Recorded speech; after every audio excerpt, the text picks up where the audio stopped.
So sa Matthew chapter 28, verse 19 to 20, ay kita po natin dyan tatlong bagay.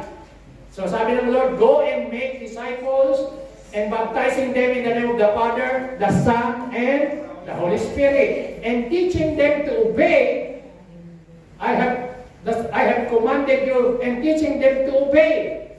Ano sabi ng Panginoon? And surely I will be with you even to the very end of the age. So, tatlong bagay kung makikita natin sa Matthew 28. We are called to be disciples. Number 2, disciples are made. Ang sabi ron, make disciples. Sabi niyo po, make disciples. And number 3, Jesus intends for disciples to make more disciples. So, tatlong bagay pong susi na makikita nyo sa Matthew 28 verse 19 to 20. Yung tatlo na yan. So, tinatawag tayo ng Lord na maging disipulo. Pangalawa, kailangan gumawa ka. Sabi niyo po, gumawa. So, ang disipulo, ginagawa mo yan. Kinatrabaho mo yan. Ang disciple po ay hindi bored.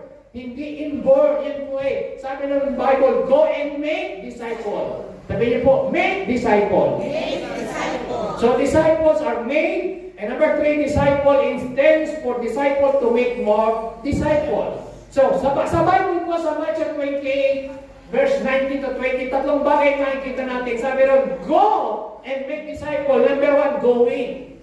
And number 2, sabi ron, baptize them in the name of the Father, the Son, and the Holy Spirit. Baptizing. And number 3, teaching them to obey. So mga kapatid, tatlong bagay ang makikita nyo na susi para tayo ay maging disciples. So kaya nga, how do we make disciples? Going, baptizing, and teaching.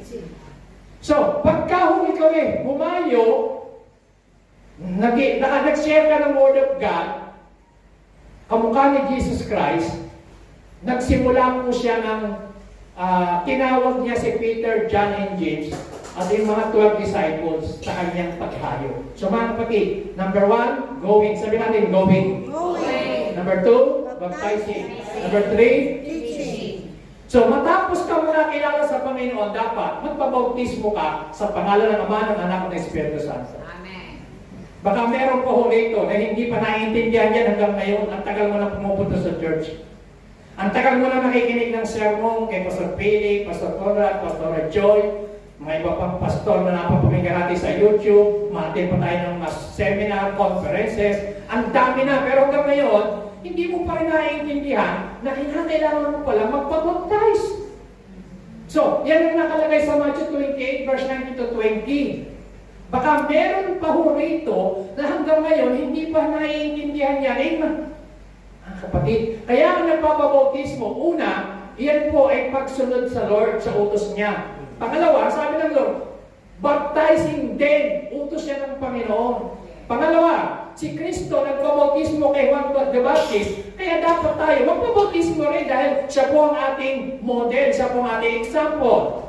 Pangatlo, itinideclare mo kapag nagpabautismo ka na sa public, yung nakikita mo na hindi ka na nabubuhay sa sarili mo kasi pag inilubog ka sa tubig, ibig sabihin nun, inilubog mo na yung lumang mong pagkatao. Pag umahon ka sa tubig, ibig sabihin nun, meron ka ng new life in Christ.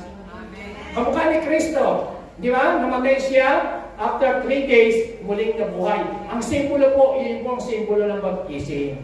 So, ang baptism, mga kapatid, ito po ay utos ng Panginoon. Pangatlo, sabi ron, teaching them to obey. Turuan mo silang sumunod. So, matapos kang maging believer, matapos kang mabaptize, anong susunod? Teaching them to obey.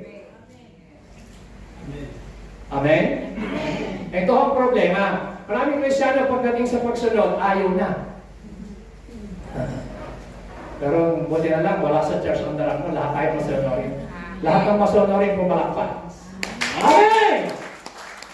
Amen! Maganda naman tayo? Okay. Matthew 28, sabi diyan, verse 19. The word make disciples, alam niyo ibig sabihin ng salitang ginamit dyan na make disciples? Has the idea of becoming a disciple by enrolling as a learner or pupil or scholar. Ang ibig sabihin ganito, Gusto mong maging disciple, yung make disciple, kailangan mag-enroll ka. Kumbaga sa estudyante, gusto mong makatapos ng elementary, makatapos ka ng high school, makatapos ka ng college, kailangan mag-enroll ka.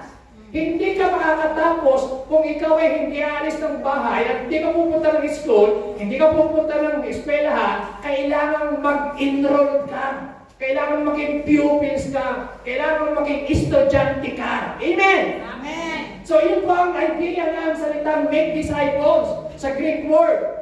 Mateteo. Ibig sabihin, becoming a disciple by enrolling as a learner. Amin ba? Amen. So, hindi mo pwede, basta tayo nag-church, okay na. Basta ako nagbibigay ng tithes and offering ko, okay na. Hindi mo masama. Kaya lang, hindi hanggang doon lang ang pangarap ng Diyos sa buhay natin. Gusto ni Lord na ikaw ay maging disciple. Amen. Amen. Pangalawa, ang sabi ng verse 20, the word teaching, di ba sabi ron? And teaching them to obey. Sa Greek word is didasko, means primarily to give or impart instruction and doctrine. So, kung sinasabing teaching them, ako po, halimbawa, tinutulong ko kayo, nag-i-impart ako. Nagbibigay ako ng instruction. Amen? Kung anong dapat natin gawin. Alam niyo mga kapatid, kung hindi ka magpapaturo, magpapadisciple, ang sinusunod palagi natin, yung gusto natin, hindi yung gusto ng kalooban ng Panginoon. So, yun ang ibig sabihin ng make disciple, mag-i-enroll ka, kaya kung si Jesus Christ, ang una niyang ginawa sa pagdi-disciple, so paano nagsimula? Nagsimula sa selection. Sabi niyo po, selection. So, kaya kapag kami nag-approach sa iyo, na sinabi ho, Brad, halimbawa, example, si brother, si sister, Elaine, at saka si RJ. Si RJ at si Elaine, meron ka na bang kinabibilangan na cell group? Wala pa. Wala pa, no? Small group na hindi, okay. So, tingnan niyo mga kapatid, ha? Kinakailangan sila, meron na siyang cell group. Matagal na po siya sa church. Ngayon, sino ang mag-a-approach sa kanila? Kailangan may mag-approach sa kanila na disciple din. Ngayon, ang tawag diyan selection. Sabi niyo, selection. Selection. So, pag ikaw ay napili, pag napili ka, halimbawa si Joy, pinili ko siya. Pinili ko siya na maging hindi disciple ko. So, pag siya pinili ko, ang tawag doon, sabi ni Lord, tingnan niyo, sabi nila kay Pedro at kay Andres, come and follow me. Pinili sila. So, number one ho mga kapatid, selection. Pag kami nag-approach sa iyo na pastor o cell group leader, matuwa ka kasi napili ka na maging disciple. Amen. Amen. Amen? So, kailangan mamili. Ngayon, sa dinami-dami ng tao, ikaw yung napili. Mapalad ka, kapatid. Amen. Hindi ka ba dapat matuwa? Hindi ka dapat magpasalamat kasi salamat. Ngayon, paano kung pinili ka tapos hindi pa wanda? Saka na lang. Wala akong time. Busy ko. Sabihin ko sa inyo, hindi ka magiging disciple. Sa unang step pa lang, ni-reject mo na, hindi ka na makakarating sa number 2. Hindi ka na makakarating sa number 3. Alam niyo ho ba, to be honest with you, willing ba kayo? Gusto niyo ba yung sasabihin ko? Amen. Are you willing to hear? Amen. Alam niyo ho ba, napakaraming gustong gawin ng Diyos sa buhay natin. Ang problema lang natin, we are not willing and obedient. Amen. Napakarami sana yung gustong maiparana sa buhay mo. Napakarami niya sana yung gustong gawin sa atin. Kaya lang, hindi niya magawa kasi nga, ang problema natin, may problema tayo sa puso. Kaya ho, kailangan maayos yung ating puso. Tingnan niyo po sa church. Sa Acts chapter 11, verse 25 to 26. Then, Barnabas went to Tarsus to look for Saul. Sino ba si Saul? Si Paul yan, ha? Tinan mo ang tawag pa, ano pa dyan si Saul. And when he found him, he brought him to Antioch. Sino mo ba mga tiga-Antioch dito? Yung mga ina-Antioch palagi sa church.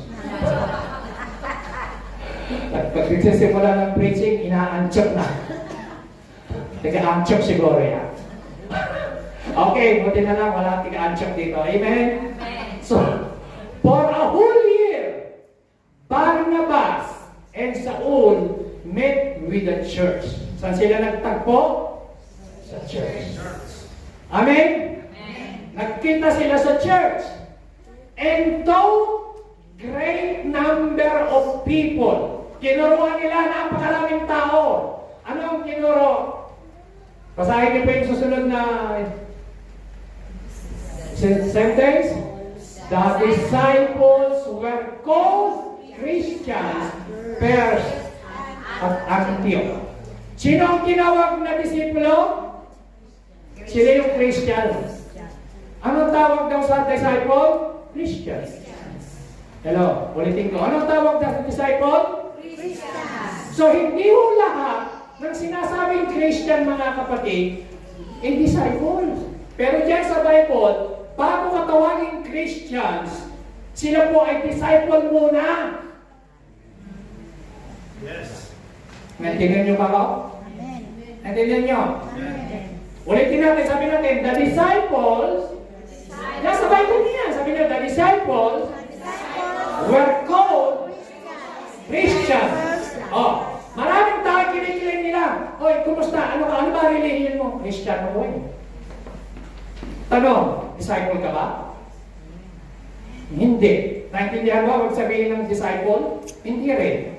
Eh ano ka? Christian. Naintindihan mo, ibig sabihin ng Christian? Hindi rin. So, ang ibig sabihin ng Christian, pag kinasabi mo Christian ka, I am a disciple of Christ. Disipulo ka ni Kristo dapat. Amen! So, baka hindi ka Christian, dapat ang sinabi mo, I am a religious person. O, kaya pwede yun. O, I am a churchgoer. Kasi pag sinabi mong Christian ka, dapat malinaw sa iyo, naiintindihan mo, dapat disciple ka. Pag disciple ka, you are followers of Christ. You are learner. Amen? Nag-aaral ka, lumalabo ka, disiplinado kang Kristiyano, yung sabihin mo. Kaya po, madaling sabihin, kahit magtanong ka sa labas, mag-interview ka ng mga tao, tanongin mo, ano religion mo? Maraming sasabi sa iyo, kaya yung Christian. Christian. Pero ano ba yung sabi ng Christian? Disciple!